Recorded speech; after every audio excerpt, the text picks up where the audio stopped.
La préfecture de police de Paris a-t-elle raison d'interdire ce rassemblement place de la République? On va en débattre sur ce plateau avec nos invités. Antoine Léaumont, bonjour, merci d'être là. Vous êtes député de la France Insoumise de l'Essonne. Naïla Latrousse, la chef du service politique de BFM TV, qui nous accompagne ce matin. Et Axel Ronde, bonjour, bienvenue.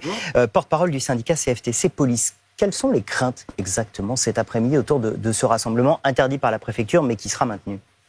Qui sera quand même interdit, puisqu'elle a été interdite, à moins qu'il y ait un référé du tribunal administratif qui les autorise. Nous, les craintes, bien évidemment, on est dans l'apaisement actuellement, donc on essaye à un maximum que ça se passe bien en France, sur tout le territoire national.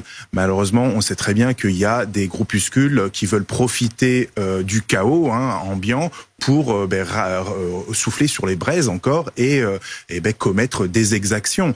C'est vrai que ce sont des manifestations qui sont quand même assez suivies par certains extrémistes qui veulent en découdre par tous les moyens envers les forces de l'ordre. Donc on ne veut pas qu'il y ait un prétexte et en plus ça donnerait aussi une mauvaise image pour leur collectif. La présence possible de la mère de Naël, c'est un élément important dans la symbolique et dans ce que ça peut générer?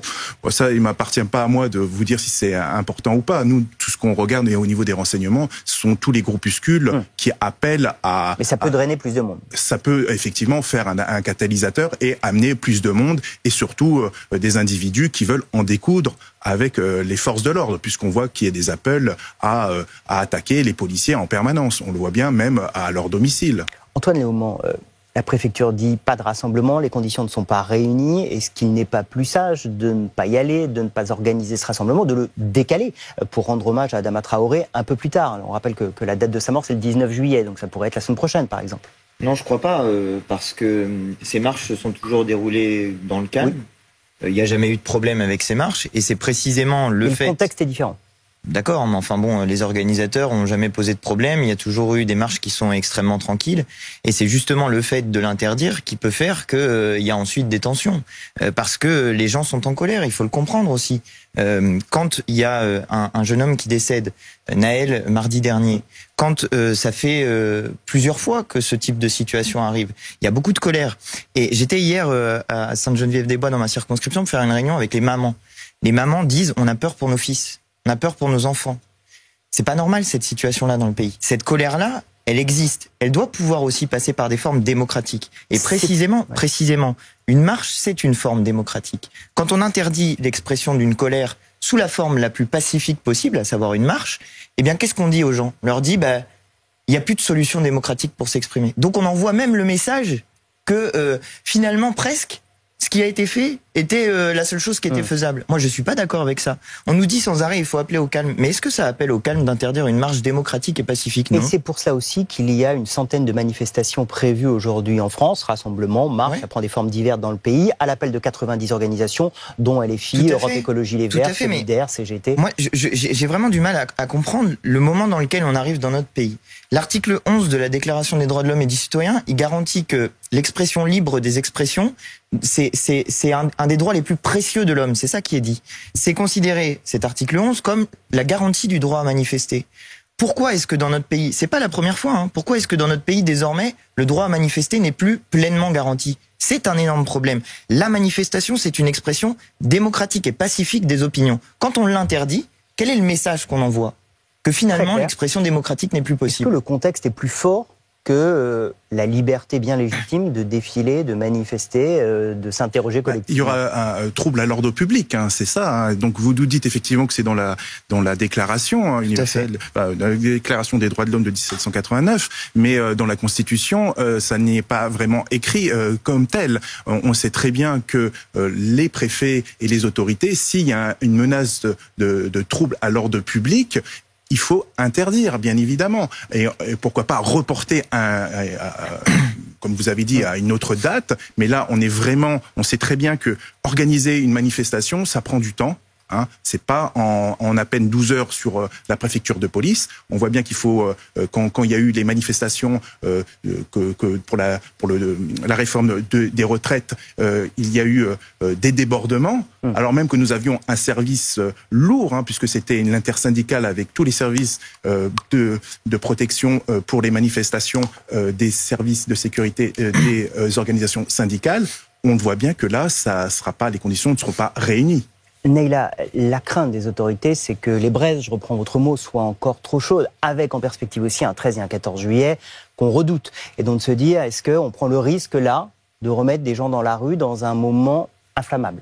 Il y a deux risques majeurs pour l'exécutif, en tout cas tel qu'il perçoit ces marches-là. Le premier, c'est évidemment le risque d'image, c'est-à-dire avoir des heurts, des débordements, des troubles comme ceux que l'on a pu voir après la marche blanche pour Naël, par exemple, qui avait été organisée la semaine dernière, qui s'était globalement bien passé, la marche dans son ensemble, mais en marge de cette marche-là, il y avait eu des heurts, des affrontements entre des jeunes et des policiers. Et effectivement, il y a ce risque assez politique de se dire, est-ce que au final, l'opinion publique peut accepter, après une semaine d'émeute, de revoir ce samedi des images d'affrontements en plein cœur de Paris? Vous le rappeliez, il y a plusieurs marches qui sont organisées.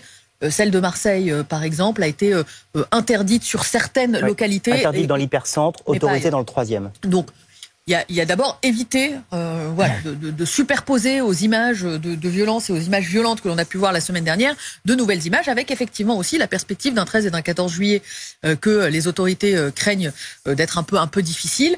Et ça m'amène à mon deuxième point. Le deuxième risque, c'est celui de est-ce qu'on peut sécuriser autant d'événements à risque en si peu de temps? C'est-à-dire les retraites, les émeutes de la semaine dernière, le 14 juillet qui arrive, ce samedi, c'est-à-dire est-ce qu'on peut mobiliser des forces de l'ordre à échéance aussi régulière sur des dispositifs assez importants? Et là-dessus, c'est vrai qu'il y a une demande aussi des syndicats de dire la semaine dernière pour les émeutes, il y a des vacances qui ont été annulées, il y a des rappels de congés, il y a des formations qui ont été annulées. Et il y a aussi une demande de la part des policiers de dire ne nous sollicitez pas de trop s'il y a des manifestations qui peuvent être évitées, décalées, repoussées à un autre moment, ça permettra à tout un chacun de bien faire son travail. Crainte aussi là-dessus que sur le coup de la fatigue, il puisse aussi y avoir des débordements côté policier. Étonnamment, tous ces arguments sont entendables aussi. Et de se dire qu'on a besoin d'une période d'apaisement. Non mais c'est pas à nous de gérer la politique salariale du gouvernement.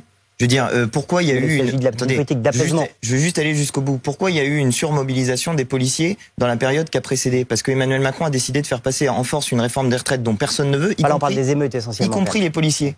Personne n'en veut de cette réforme des retraites. Quand on fait reposer l'autorité de l'État, non pas sur l'adhésion, mais sur la répression, voilà ce qui se passe. Revenons au contexte. Je suis précisément dans le contexte. On surmobilise des forces de police, et ensuite, les gens, dans leur expression, sortent des cadres légaux, parfois. C'est vrai, ça, c'est arrivé, c'est ce qui s'est passé dans les émeutes. Les gens sortent des cadres légaux et font des choses qui ne sont pas acceptables. Recours à la sur violence, ce point-là. pour le dire simplement. Précisément. Mais pourquoi ça arrive? Parce qu'il y a des générations de gens qui vivent une situation d'exclusion. Oui, mais la violence n'est pas un mode d'expression. Comment on règle aujourd'hui ça dégénère en violence? Je veux juste finir. Comment on règle ces problèmes? Est-ce qu'on les règle si ça dégénère en violence envoyant jusqu'à présent, c'est ce qui s'est passé. On envoie la police. Mais est-ce que ça va régler le problème? Est-ce qu'on pense que parce que là, ça s'est calmé? Mais le problème, le dialogue, s'il y a de la violence cet après-midi. Comment? Est-ce que le dialogue sera plus ouvert s'il y a de la violence cet après-midi? N'inversons pas les choses. J'ai dit que ces marches se passaient toujours bien. Vous avez dit tout à l'heure, on peut pas préparer une marche en 12 heures. À Paris, d'accord, mais elle était prévue depuis très longtemps à Beaumont-sur-Oise. Donc pourquoi elle se retrouve à Paris? Parce qu'elle est interdite à Beaumont-sur-Oise. Sans doute qu'il était plus facile de l'organiser à Beaumont-sur-Oise. Donc il faut pas sans arrêt faire les reproches aux gens qui essayent de faire les choses dans les cadres, et en l'occurrence c'est ce que fait Assa Traoré et le comité Vérité et Justice pour Adama Traoré. Ils ont organisé des marches depuis des années, ça s'est toujours bien passé, et là d'un seul coup on vient les embêter sur l'organisation de cette marche. Je veux juste aller jusqu'au bout. Est-ce qu'on pense que ça provoque de l'apaisement d'interdire d'exprimer démocratiquement par une marche pacifique des revendications? Question, j'aimerais que quelqu'un réponde. Moi, je vais me permettre de vous contredire juste sur un point. Vous dites ça s'est toujours bien passé. On est en train de voir les images. On voyait les images il y a quelques instants, je crois, de la manifestation de 2020 devant le tribunal de Paris, qui était une manifestation qui n'avait pas été déposée en préfecture, qui avait été par conséquent interdite par le préfet. Il y avait un appel sur les réseaux sociaux. La préfecture avait décidé de l'interdire. Le rassemblement s'était tenu quand même.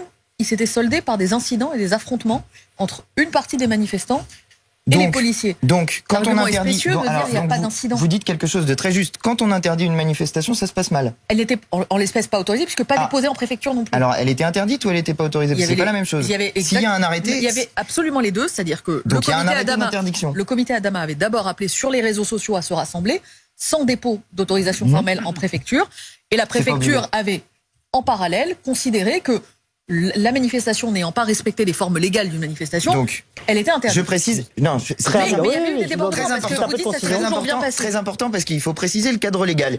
Il n'est pas interdit de manifester sans avoir déposé une autorisation préalable. Petit 1. Non, mais il est interdit de manifester quand la manifestation est interdite. Exactement. Petit 2, il est interdit de manifester quand la manifestation est interdite. Petit 2, on constate que quand les manifestations sont interdites, il y a des troubles qui se produisent. Faudrait peut-être commencer à se poser... Il y en a aussi quand elles sont autorisées. Non, justement. Faudrait peut-être commencer à se poser la question si c'est pas l'interdiction des manifestations qui provoque les troubles.